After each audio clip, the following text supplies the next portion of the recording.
Voici nos révélations de la soirée. Commençons par aborder le sujet de nos cheveux. Ces magnifiques cheveux, défiant la gravité, au volume naturel, à la qualité inimitable et à la multiplicité de coiffures réalisables. Combien d'entre nous connaissent la valeur de notre cheveu?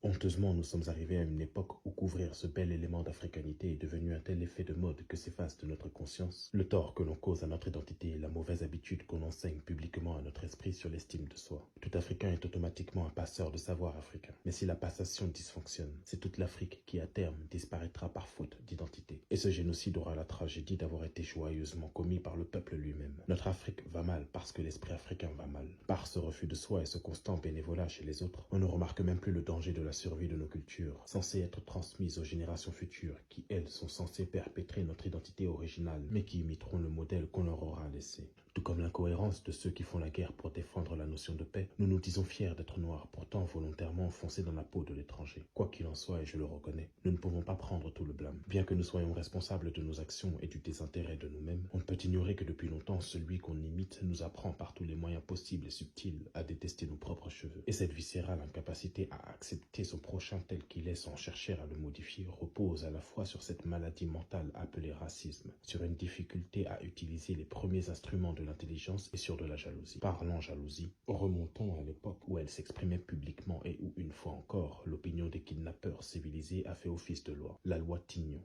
Au XVIIIe siècle aux États-Unis, tellement jalouses de voir leur mari attiré par la beauté des coiffures des femmes noires, les femmes de colons ont haineusement supplié que soit votée une loi qui oblige les femmes noires à cacher leurs cheveux d'un foulard. Pourtant, se coiffer était le petit bout d'identité qui restait à nos ancêtres. Quoi qu'il en soit, même avec le foulard, les femmes noires continuaient à naturellement se distinguer et les femmes de colons continuaient à avoir un problème, sans jamais se dire que peut-être leur mari, seul sauvage des lieux, était le problème. Alors on a dénigré le cheveu crépus au possible et au temps des émancipations, si les noirs voulaient trouver du travail, ils devaient avoir le cheveu comme les personnes blanches. C'est ainsi que Gareth Augustus Morgan a inventé le défrisant. L'origine du défrisant est donc esclavagiste. Cela devrait nous faire réfléchir quant à son utilisation. On remarque que ce sont des gens avec des cheveux comme ça qui ont interdit à nos ancêtres ce débordement naturel de créativité. Et avec le temps, cette jalousie non soignée a elle aussi accouché des conséquences, puisque l'on constate que toute cette méthode au long raciste est encore appliquée de nos jours, puisque le cheveu crépus est selon eux considéré non professionnel. Certains me diront qu'après tout, ils sont chez eux. Ils appliquent donc leurs critères de beauté dans leurs entreprises.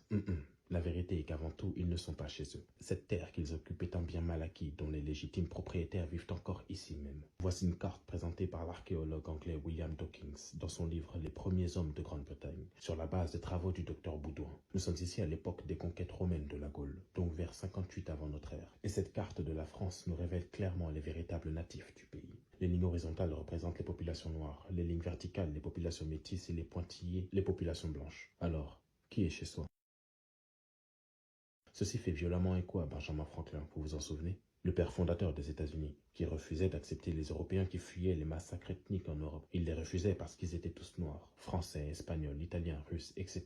Et que son but à lui était d'augmenter le petit nombre de véritables blancs sur Terre. Donc sans mauvaise foi. Quand on prend conscience du grave nettoyage ethnique et du mensonge qui ont été faits, on ne peut considérer les coupables comme les originels des lieux. Et une chose est sûre, c'est que discriminer les cheveux des propriétaires qui vous accueillent ne peut être la ligne de conduite des défenseurs auto-désignés des droits de l'homme. Ceci étant révélé, nos cheveux. Nous devons réapprendre à nous aimer tels que l'Éternel nous a fait, car il ne fait pas d'erreur. Et justement. 2. Les cheveux ne sont pas de simples poils. Parce que nous sommes habitués à la compréhension occidentale du cheveu, une compréhension réduite à l'esthétisme, nous n'imaginons pas d'autre raison que le style ou la chaleur à l'existence de nos cheveux. Pourtant, nos cheveux sont en vérité une extension du système nerveux, des conducteurs d'énergie électromagnétique corporelle, le reflet d'un état d'esprit, une source de force, d'intuition, de puissance et, en somme, un composant nécessaire à la vie spirituelle. Beaucoup de peuples affirment l'idée que les cheveux sont des antennes pour permettre de recevoir les images du monde subtil qui nous entoure, afin de reconnaître le mensonge, sentir les choses avant qu'elles ne se manifestent. Par exemple, pendant la guerre du Vietnam, les Américains partaient chercher des recrues amérindiennes, car ces guerriers étaient connus pour leurs aptitudes surnaturelles. Mais lorsqu'on leur a coupé les cheveux, coiffure obligatoire à l'armée, leurs aptitudes avaient toutes disparu. Quand on les interrogeait sur leur échec à accomplir ce qu'on attendait d'eux,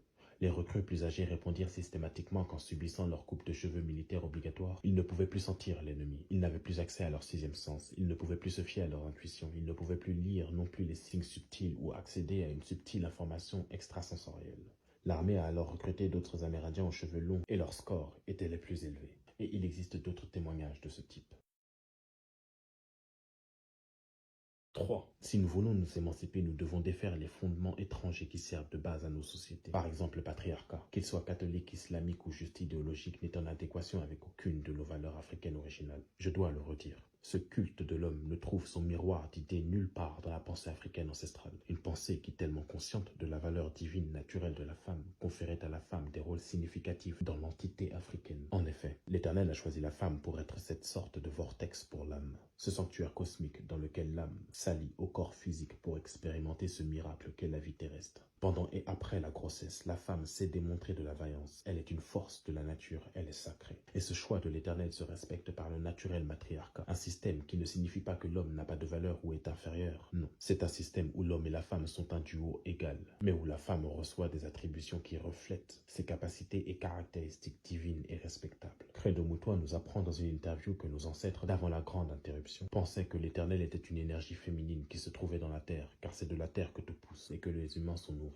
Le matriarcat provient des peuples sédentaires, donc civilisés, quand le patriarcat provient des nomades. Le matriarcat étant né dans un environnement favorable, il donne naissance à des notions de complémentarité, de solidarité, d'amour et de partage. Quand le patriarcat étant né dans un environnement hostile, appliqué par des peuples sans cesse en déplacement, c'est la notion de survie, la loi du plus fort qui domine, laissant la femme réduite à des rôles primitifs. Dans le matriarcat, on ne peut pas dominer sur les animaux, la nature, la terre, ni sur les hommes. Je vous invite à regarder la vidéo de cette sœur qui explique très bien le matriarcat africain et le compare au patriarcat. Voici une liste des sociétés matriarcales africaines. Et nous devons retourner aux sources. Porter notre identité pour la prospérité et la santé spirituelle, civilisationnelle, culturelle de notre peuple.